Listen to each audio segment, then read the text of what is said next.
గురువే నమః అని అంటే ప్రాచీన కాలం నుండి ఈ కంప్యూటర్ కాలం వరకు గురువుకు ఉన్నటువంటి స్థానం అటువంటిది. ఇప్పుడు సమాజంలో మాతృదేవో భవ, పితృదేవో భవ, ఆచార్య దేవో భవ అని మూడో స్థానం ఉపాధ్యాయులు. మనం తరగతి గదిలో పిల్లల తలరాతను మార్చేటటువంటి స్థానం మన స్థానం. నవభారత నిర్మాతకి ఉపాధ్యాయులే ఒక ఆదిబిడ్డ అని చెప్పేసి పిలిపించుకునేటువంటి స్థానం. మరి అటువంటి గురుత్వ స్థానంలో 41 సంవత్సరాల పాటు 12 పాఠశాలలు 10 మండలాల్లో అత్యధికంగా ఏజెన్సీ భద్రాద్రి కొత్తగూడెం జిల్లాలో వారు 10-12 పాఠశాలలు దుమ్మగూడెం, తిరుపాక, మనుగూరు, అశ్వాపురం, మరి చింతూరు అటువంటి మండలాల చివరకు లక్ష్మీదేవపల్లి ఏజెన్సీ ప్రాంతాల్లోకి వచ్చి వారు మా కాంప్లెక్స్ పరిధిలో మా మండలంలో రిటైర్ అవ్వడం మాకు నిజంగా చాలా సంతోషం అనిపించింది. ఏది ఏమైనప్పటికీ కూడా ప్రతి ఉద్యోగి జీవితంలో అపాయింట్మెంట్ తో పాటు రిటైర్మెంట్ కూడా తప్పకుండా ఉంటుంది. ఆ రిటైర్మెంట్ కు అపాయింట్మెంట్ మధ్య ఉన్నటువంటి ఏదైతే మనం సర్వీస్ చేస్తామో అలాంటి ఆ సర్వీసే మరి ఇటువంటి ఆత్మీయ సమ్మేళనం ఏర్పాటు చేయడానికి నాది పలుకుతా ఉంటాయి.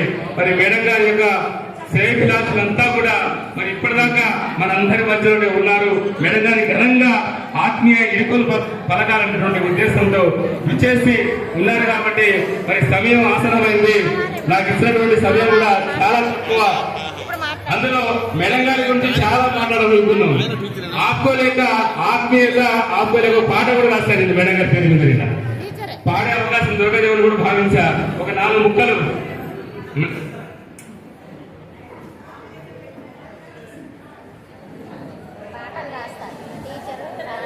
మేడం గారి సన్మాన కార్యక్రమం ఈ పాట నేను పాడకపోయిన తర్వాత ఈ పాట దేని పనికిరాదు.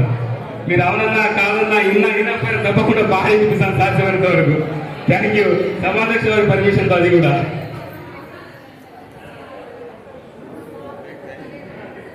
వరలక్ష్మి మేడం గారు పయనించిన ప్రతి చోట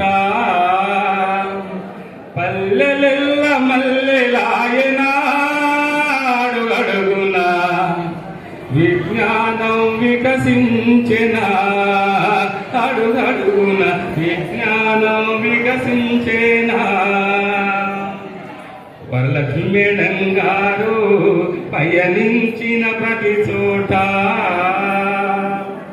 మీ మాటల్లో మంచితనం, పనులలో కశ్యతత్వం, మీ ఓపిక సహనం మాకు ఆదర్శం. భావి విశ్రాంతి శేష జీవితం సుఖ సౌఖ్యాలతో వర్ధిల్లాలి. భావి విశ్రాంతి శేష జీవితం సుఖ సౌఖ్యాలతో వర్ధిల్లాలి. ఈ ఆనంద బాష్పాల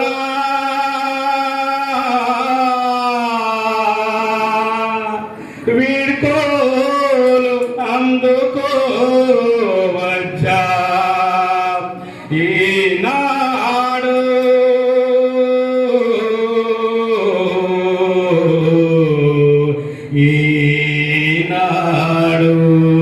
thank you sir, thank you. నాకు సదా అవకాశం.